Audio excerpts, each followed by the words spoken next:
the dust we shall return. From the dust we came. To the dust we shall return. God everlasting, age unto age the same. We are among them. Then like a breath we fade.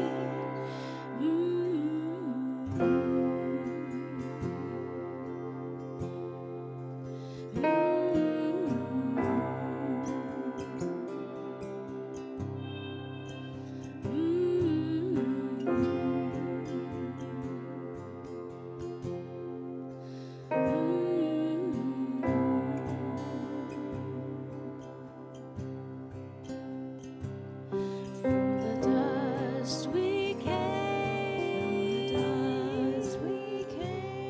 To the dust we shall return.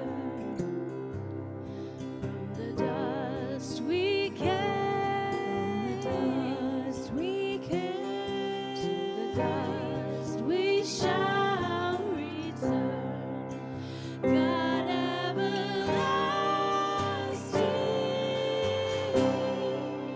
age unto like grass, seeds in the morning, and by the night we pass.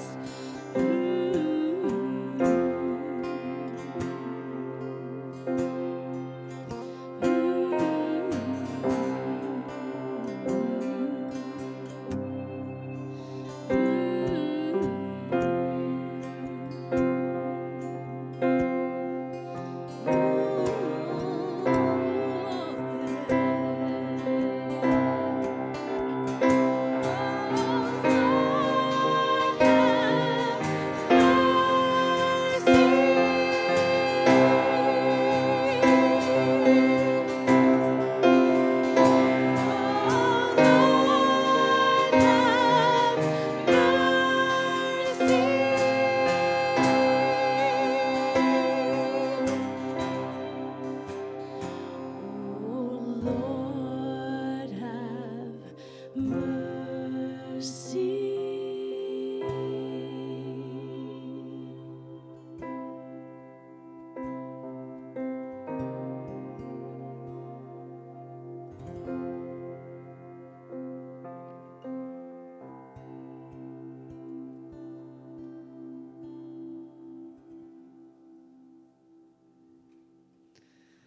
Thank you all for being here today. It's good to be with you. We'd love for you to rise and join us in singing.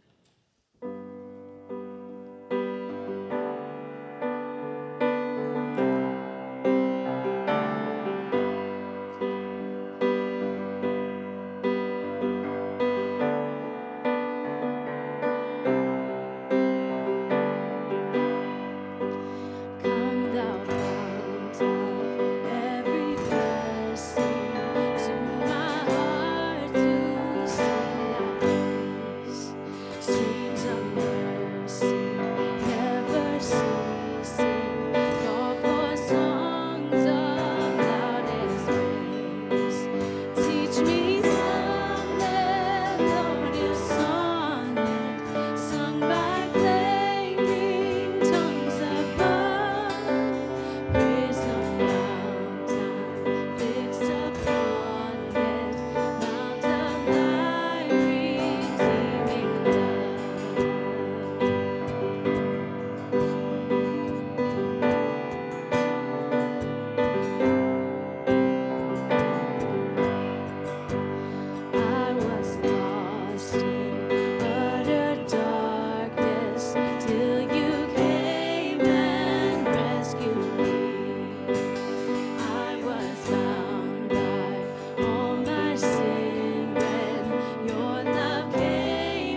let thy goodness like a fetter bind my wandering heart to thee.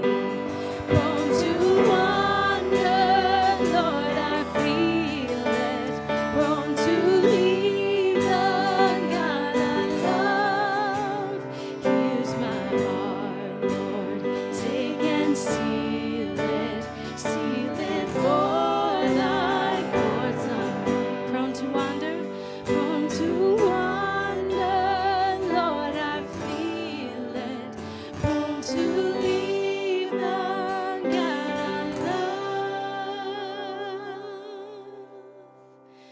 Here's my heart, Lord, take and seal it for thy courts above. You can be seated.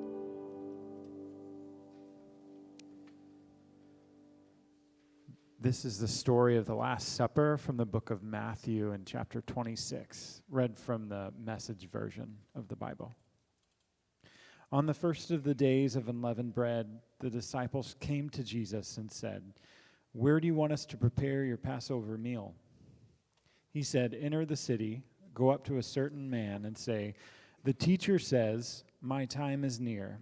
I and my disciples plan to celebrate the Passover meal at your house.'" The disciples followed Jesus' instructions to the letter and prepared the Passover meal. After sunset, he and the 12 were sitting around the table, and during the meal he said, "I have something hard but important to say to you.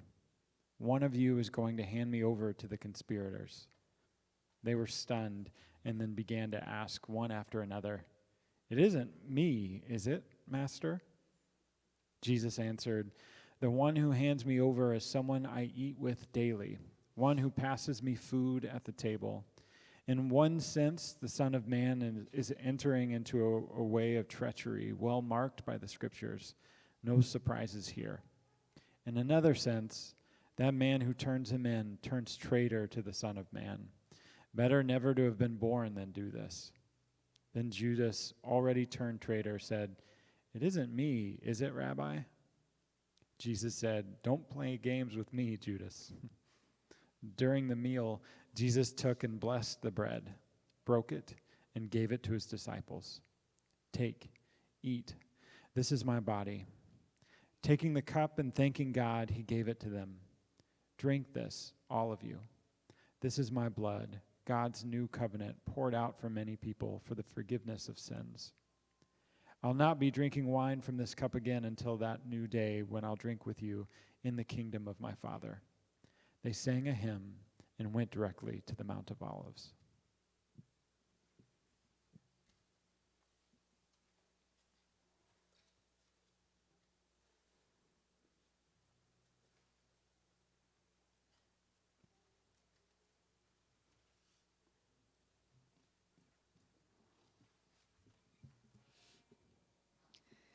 If anyone ever tells you you're not worthy of God's grace, or you find yourself unworthy, remember that Judas was included at the table too.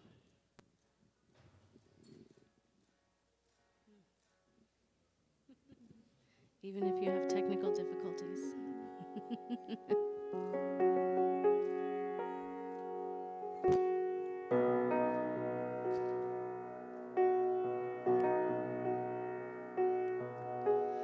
Bring your weary bones, tired from the load, there's rest for you here.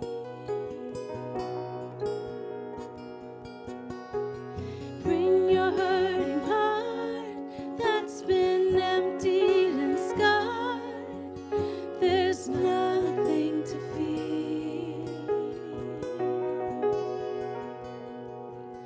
We all belong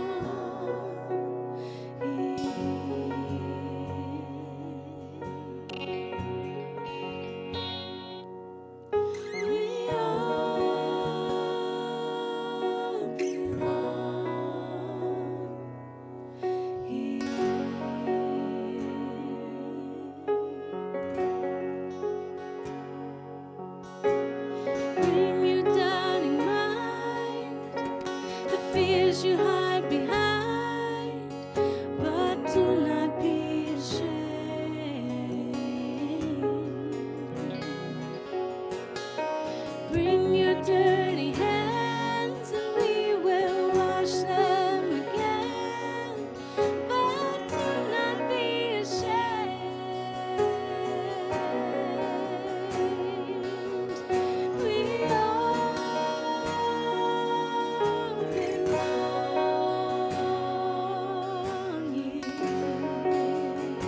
find God or Jesus, or how did God find you?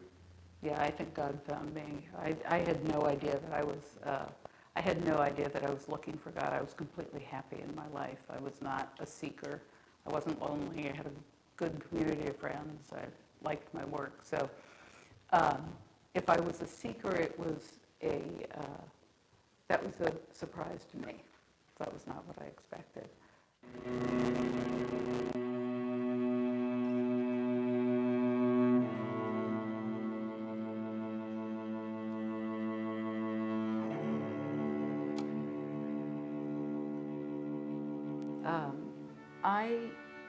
I worked for years as a journalist, and being a journalist is a license to be nosy. You get to poke your nose in places and say, what's going on here?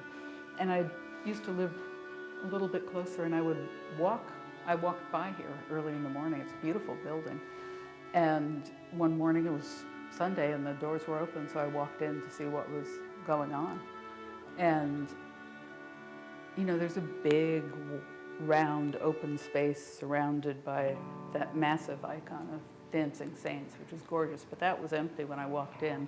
People were in the seating area, and they were sitting there, and it was silent, and then there was singing, and then there was somebody talking, and then there was silent, and they were singing. It was really pretty. It was very nice. I'm sure there was a sermon. I don't remember the sermon, but that was all great. It was sort of interesting. It was very pretty. And then everybody started walking in this sort of slow, stately dance with their hands on each other's shoulders up to the table. And we all went around it in a big circle singing. I don't remember what we sang, but it was beautiful. Singing and moving around the table. We got there, and then somebody started singing again and broke these loaves of bread and poured some wine and announced, Jesus welcomes everyone to his table, so we offer the bread and wine, which are Christ's body and blood, to everyone without exception. And then they carried the bread around and gave it to people, and people passed a chalice of wine to each other. So I had this experience of knowing two things at the same time. One was that I was eating regular bread. It was completely real homemade bread, and drinking sort of disgusting, sticky wine. And the other was that God, who I didn't believe in, was alive and was in my mouth. And that sort of finished that little experiment for the day. I got out of there as fast as I could. I just started to cry and ran out because I thought a Christian might try to talk to me.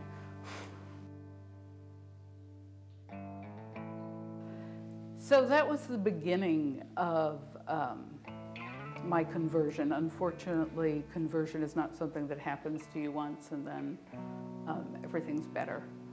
My life got much more complicated in many ways. And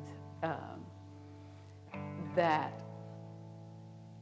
understanding that I knew something was real, though I didn't believe it, persisted and still persists, right? But I know this thing is real. And, I think partly because of who I am, Jesus came to me in a way that was incredibly physical, right? It wasn't intellectual. I try not to be an anti-intellectual, but that's not how I understand the world. And my experience in this place, which was real bread, real wine, real somebody else's hands, real somebody else's voice, was incredibly powerful. And that's it. Well, that's not exactly it, because I kept coming back, though I didn't really want to come back because I was hungry. And over a period of months, I got drawn into participating, because this was a church that really wanted to integrate strangers who might not be ready, who didn't know what they were looking for, into the work, in the faith that God will find you when you're unprepared. God will find you when you're not ready. God will find you when you're not deserving. God will make God's self known to you through doing this work of liturgy together. You don't have to figure it out, and you don't have to prepare for it. It's like, ready or not, here I am. So I kept drawing near, as we say in the service, draw near, and I began to serve in the services. I began to hand bread and wine to other people. I began to get closer around the table and offer bread to other people.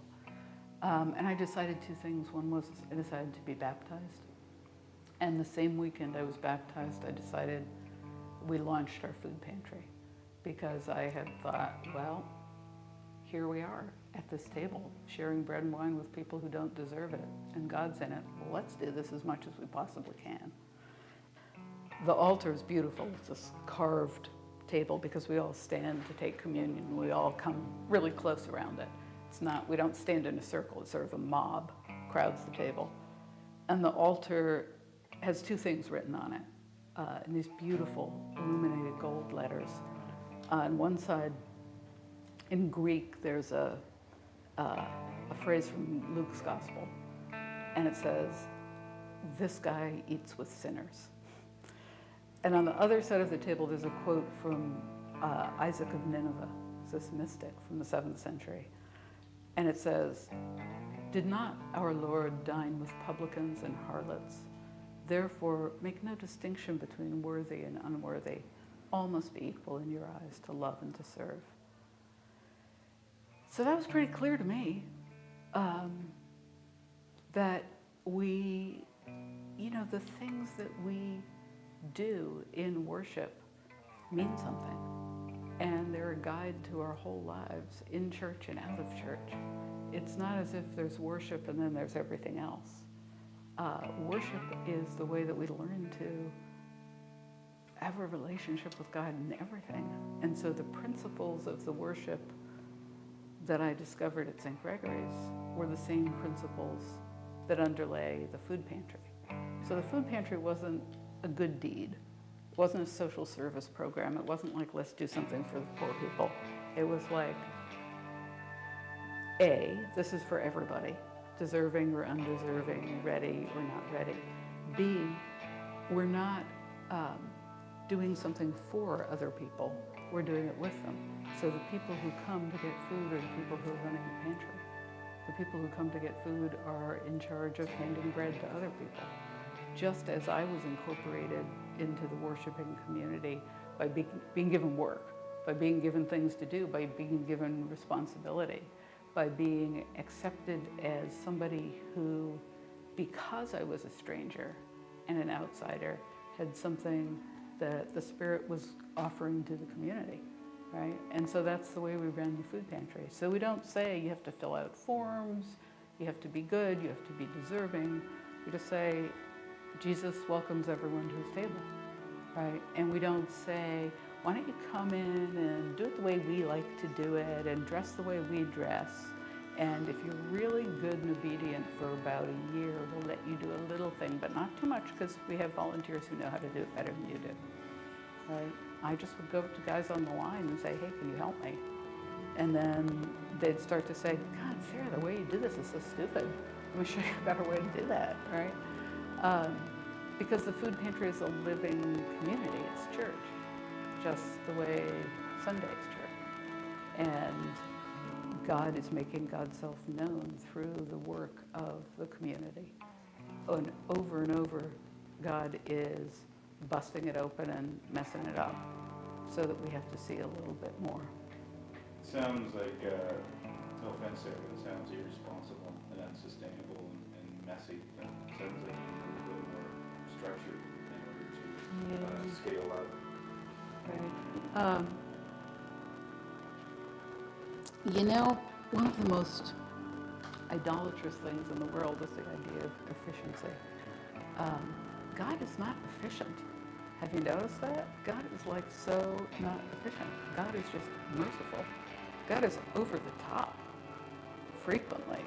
But God is never very good at measuring things out accurately. You know, the pantry, as I said, is not a social service program. It is a Eucharistic community, and that is messy. It's not simple. It's complicated. And just as on Sundays I sometimes want to strangle the parishioners, on Fridays I sometimes want to strangle the people at the pantry. And I'm sure they feel exactly the same way about me. But we're being made into a people who wasn't a people was being made into God's people. And we don't know how it's going to turn out. We just can tell that it's happening.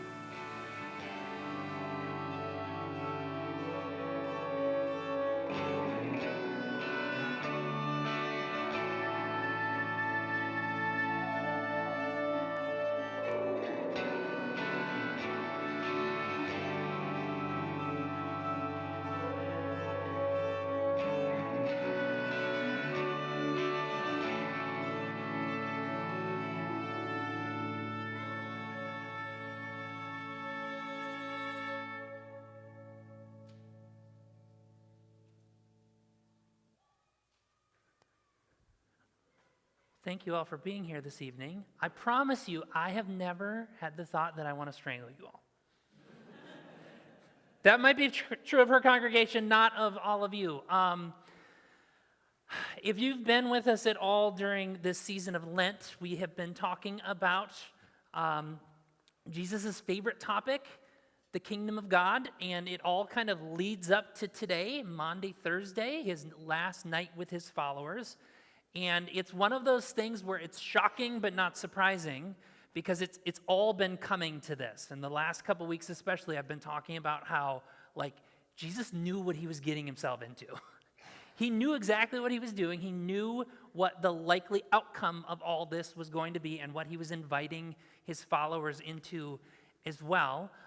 He was talking about a kingdom which requires a king and is all wrapped up in politics and power and systems, and the dream that he had for the world and what it meant for individual people was coming into contact with a different kind of kingdom, and which had different expectations for how the world worked. And so this past week on Palm Sunday, we talked about how Jesus riding in on a donkey, a peaceful animal, instead of on a war horse.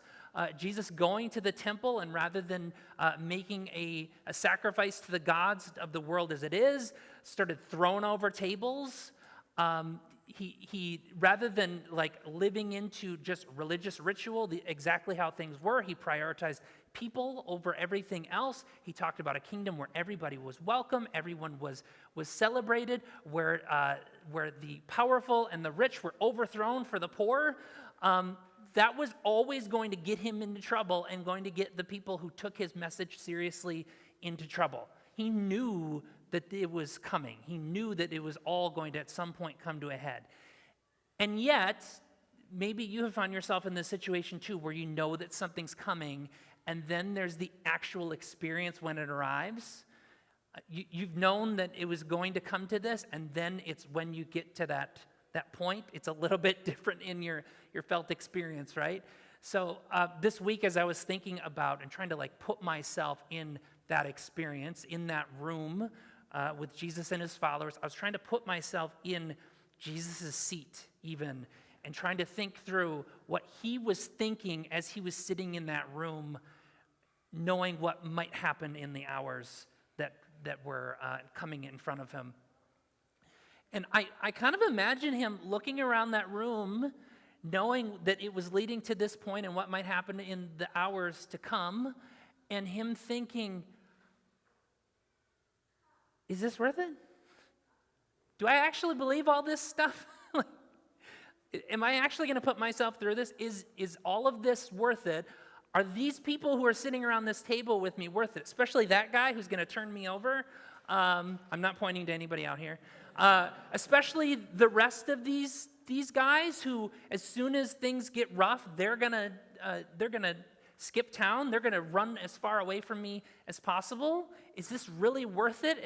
Am I really into this? Because now's the time where I could cut and run as well, and just kind of get rid of it all and say, you know what, I was kind of joking. I don't want to deal with this. I'm not willing to put my life on the line for this.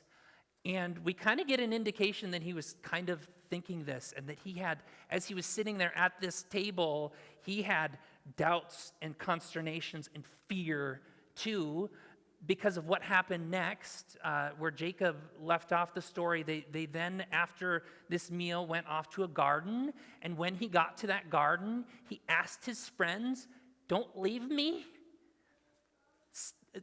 hang out with me." And they fall asleep, repeatedly fall asleep, and once again, he finds himself alone. He doesn't want to be alone right now. Fear and doubt are like overpowering to him, and so he finds himself alone, and he prays, and what does he pray? He prays, "God, if there's any way that I can get out of this, like now's the time for me to be able to get out of this." We know that he has this fear and this doubt because of where this has all come to. And so as he's sitting at this table with his closest followers and having this conversation with them, as he looks around that room and has that doubt and consternation and fear, he doesn't run. He doesn't say, "The gig is up. I'm not willing to do all this for all of you." Instead, he introduces a brand new ritual to them, one that was somewhat familiar because of the Passover that they were celebrating, but he introduces a new ritual. And as they're having dinner, he takes this bread and he says, "Imagine that this bread is my body broken for you. Do this as often as you eat it in remembrance of me." And then after the meal, he takes this cup of wine and says, "Imagine that this is my blood poured out for you. Do this as often as you drink this in remembrance of me. For as often as you eat this bread and you drink this cup, you proclaim my death until I come again." He does not say, "Believe this." He does not say, "Believe this and do this," when you're fully convinced of what's going to happen.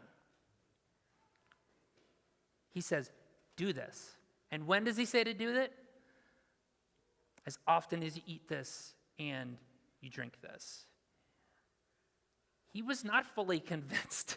He in some ways was overwhelmed too by the doubt and the consternation and the fear, and he did it anyways and invited his followers to do it anyways also, to do it and to do it over and over and over again, because the practice of doing it together was going to be important.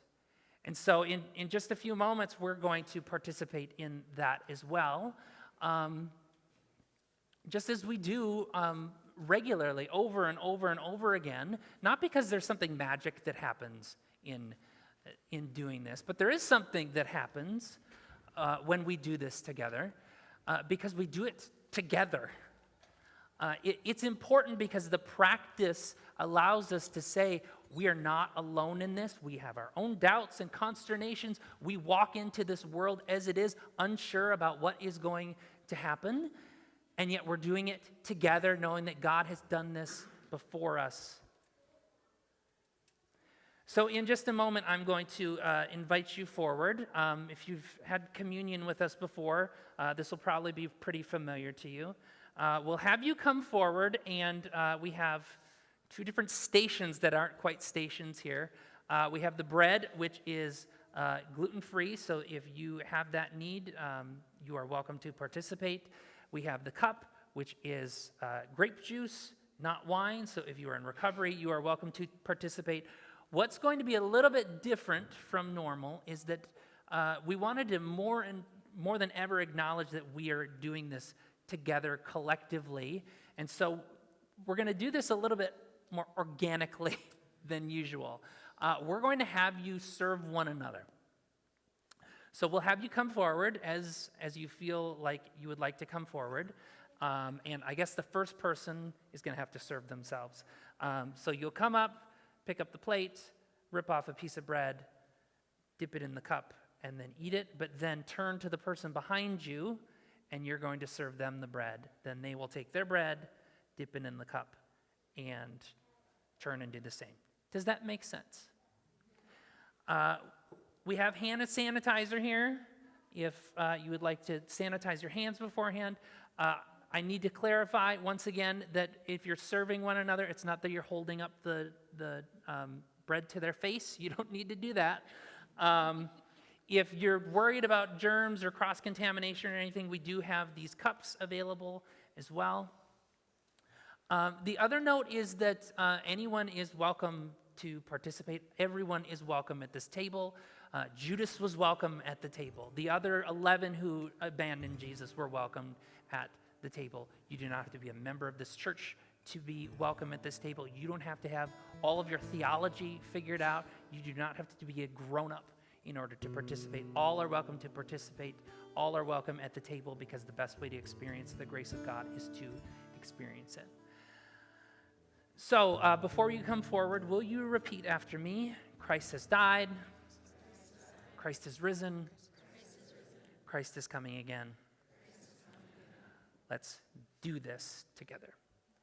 You're welcome to come forward as soon as you feel called to do so.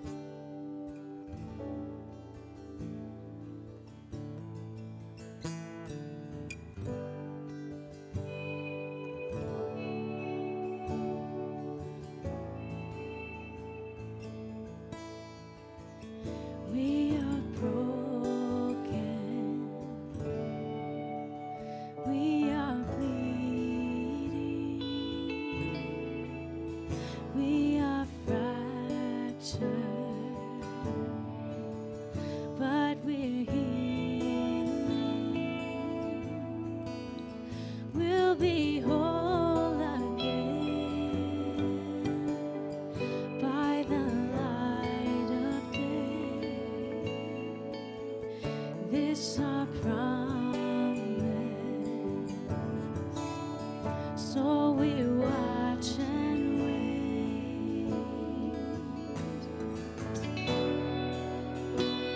We need to grasp something that's real.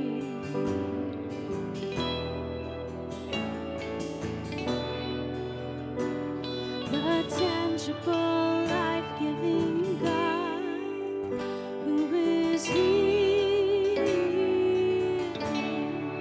bread to sink our teeth into, and wine to wind us down, water to cleanse all we've been through, and ashes to keep us on solid ground. Disconnected, how we fail to find God's own presence in another's eyes. We all cause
modern day version of the Beatitudes by Nadia Bolz-Weber. Blessed are the agnostics. Blessed are they who doubt, those who aren't sure, who can still be surprised. Blessed are they who are spiritually impoverished and therefore not so certain about everything that they no longer take in new information. Blessed are those who have nothing to offer. Blessed are the preschoolers who cut in line at communion. Blessed are the poor in spirit. You are of heaven, and Jesus blesses you. Blessed are they for whom death is not an abstraction. Blessed are they who have buried loved ones, for whom tears could fill an ocean. Blessed are they who have loved enough to know what loss feels like. Blessed are the mothers of the miscarried. Blessed are they who don't have the luxury of taking things for granted anymore. Blessed are they who can't fall apart because they have to keep it together for everybody else. Blessed are those who still aren't over it yet. Blessed are those who mourn.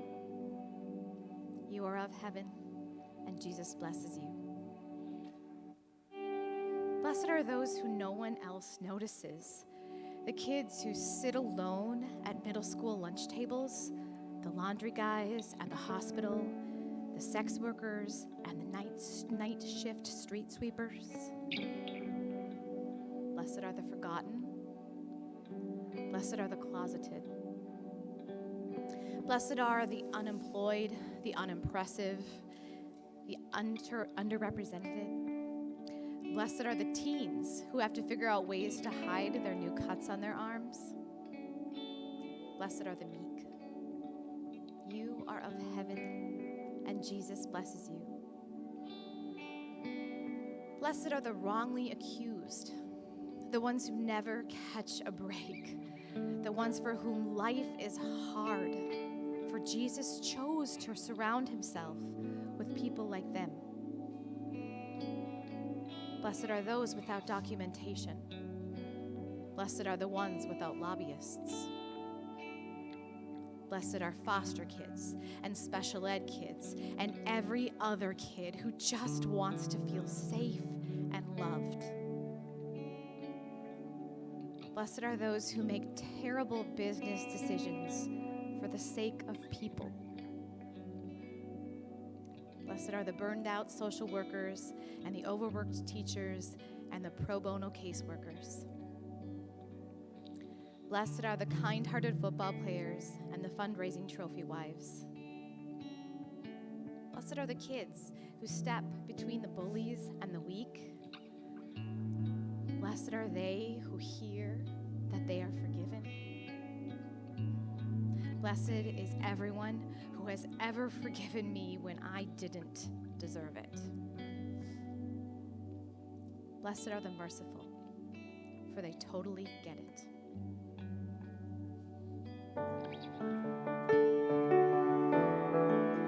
We all rise as you're able.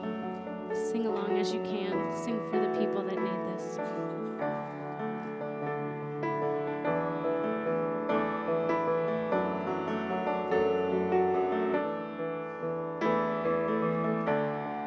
You're in a place you think you know, surrounded but you feel alone.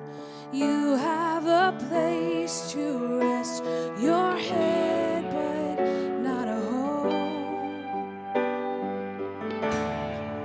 Feels like you lost yourself again. Sit in the silence of a friend when you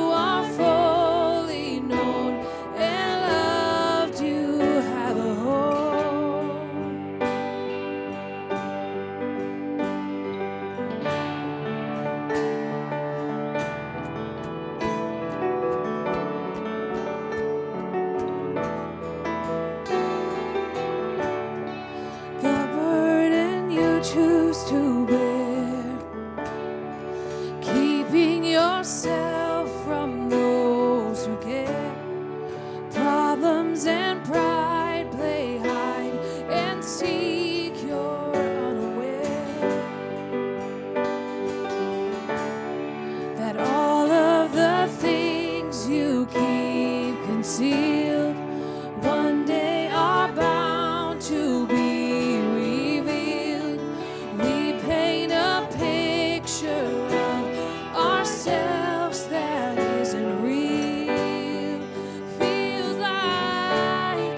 Feels like you lost yourself again. Sit in the silence of a friend when you are fully known and loved. You have a home. You have a home. You have a home. You have a home.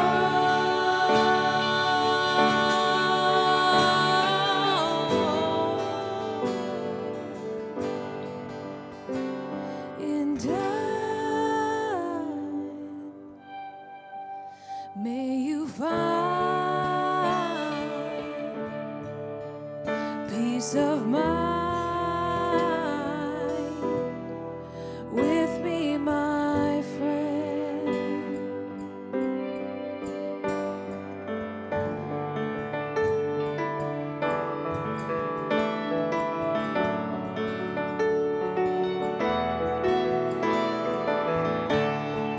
Feels like you lost yourself again. Sit in the silence of a friend when you are fully known and loved. You have a home. You have a home. You have a home. You have a home.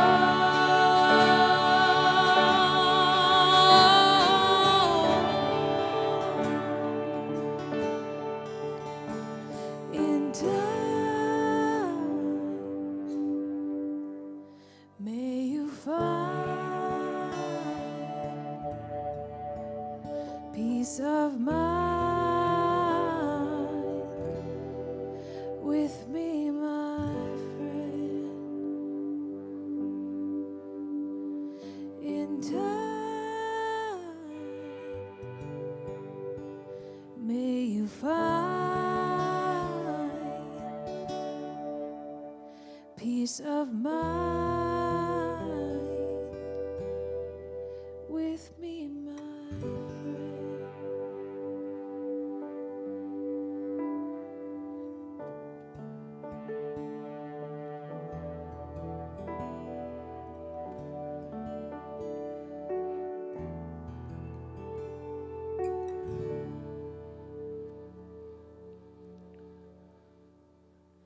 Well, thank you again for being here this evening.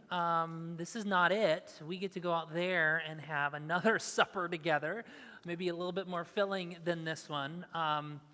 But you're already standing as you're able. I'll have you extend your hands as you're able. Because your merely being here is following those instructions that Jesus gave to his first followers on that night that he was betrayed. You have shown up together. We are doing together. We are doing exactly what Jesus has asked of us, and you're merely showing up and you're doing, despite those doubts, despite those fears, is an act of resistance against the world as it is. So may you know that as we go out from here, and may you know that as we approach Easter Sunday just a few days from now. Amen.